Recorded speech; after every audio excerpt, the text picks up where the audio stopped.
The storms today are probably going to feel the impact pretty significantly. Mary. Oh yeah, large hail and an isolated tornado are two of the primary concerns for us this afternoon and this evening. What you're looking at here depicted in red is a tornado watch. That goes for areas along and south of the Arkansas River Valley. That means these little cells that are moving into your region right now will have the tendency to rotate and could spawn a very brief tornado in the region. This severe thunderstorm warning in effect for Bent County until 5 p.m. looks to have weakened just a little bit, but is venturing south and really will continue to move a little bit closer into La Junta over the next 15 to 20 minutes. The storm that is pushing just across Kiowa County, that has been a pretty nasty storm that is just east of Eads and moving south at about 15 to 20 miles per hour. That is producing some quarter to baseball size hail in the region. And then we've also had a severe thunderstorm warning in effect for northwestern Baca County and northeastern sections here of Los Animas County. And that is in effect until 4:30 p.m. Of course, that storm is drifting just towards the south and west, kind of merging with another little cell here that is just north of Kim. And that has got a very large hail core on it. That is producing some quarter to baseball size hail just north of Highway 160. Let's kind of show you what we're looking at just in El Paso County. As we said before, the dry line, which is a boundary that really separates the very moist air that is ongoing across the Central Plains in the Midwest with the dry air on the west side of that boundary.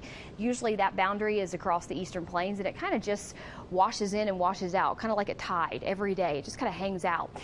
That boundary has now made its way all the way into El Paso County, which just sometimes happens, but you can kind of see it showing up here with this thin green line. That will be the focal point for new storm development here over the next 45 minutes or so, so we'll be watching that very carefully. It's one of the reasons that the Storm Prediction Center has put us under a severe thunderstorm watch. So as we take you to that graphic, you'll notice that is El Paso County as well as Pueblo County and Huerfano County until 8 p.m. this evening.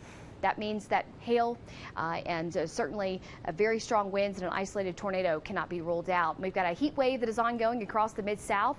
That dangerous heat is going to shift west as we move through the next couple of days, and it will give us a brief break in the heats. So we do anticipate conditions getting a little cooler by Friday. Our severe storm outlook here across the far eastern plains shows that tomorrow will be a little bit calmer. We have a marginal risk for severe weather for the eastern plains. That's a lower end risk, but a few little isolated cells are possible to develop across the region tomorrow. So let's start with today and work through tomorrow. The duration of this afternoon, storms are still going to be strong to severe here across the eastern plains through this afternoon. Another round of storms are likely to develop out of Pueblo between about 9 p.m. and midnight tonight. Those storms will be moving towards the southeastern plains closer to about 1 o'clock in the morning, and then it's pretty clear from that point forward. We'll wake up with some sunshine on Friday, mostly sunny through the afternoon. East winds will help trigger new storms east of I-25 after 4 p.m. on Friday, but it will be very isolated. We actually look for our best chance of storms to return Saturday afternoon. That's where we could see a bit more scattered in terms of coverage, scattered showers and storms across I-25. This is really the snapshot of what that is likely to look like between 2 and 5 p.m. on Saturday afternoon. Notice that extends all the way down into Walsenburg and Trinidad, so hail and wind also a concern for us Saturday afternoon. Tomorrow, slightly cooler, not quite as oppressive, a little closer to seasonal. Temperatures in the 80s to low 90s from Colorado Springs south to Pueblo, and 90s here for the southeastern plains. Another look at that snapshot of high temperatures on Friday, with high temperatures in the 80s to low 90s across most of the region. Your 7-day forecast here for Colorado Springs, 88 degrees on Friday. A lot cooler for us on Saturday with scattered showers and storms into the afternoon time frame.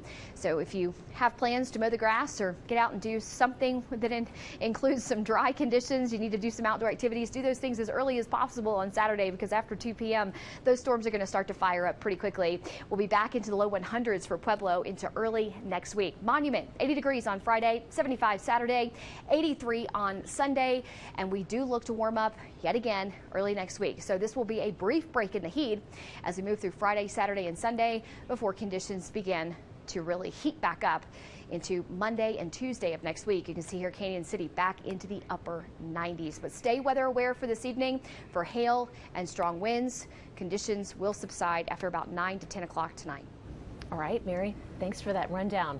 Here we want to show you what's going on the south side of Colorado Springs. Here's I-25 from Tejon. There was an accident right around South Nevada Avenue, and that is still having some residual effects there. Just around the Motor City curve, you can see northbound traffic at a virtual standstill there. Also affecting southbound traffic as you approach Nevada, so just be aware. Still to come, food and fun, all for a good cause. A look at this year's Off the Street breakfast and how it's helping our young homeless population.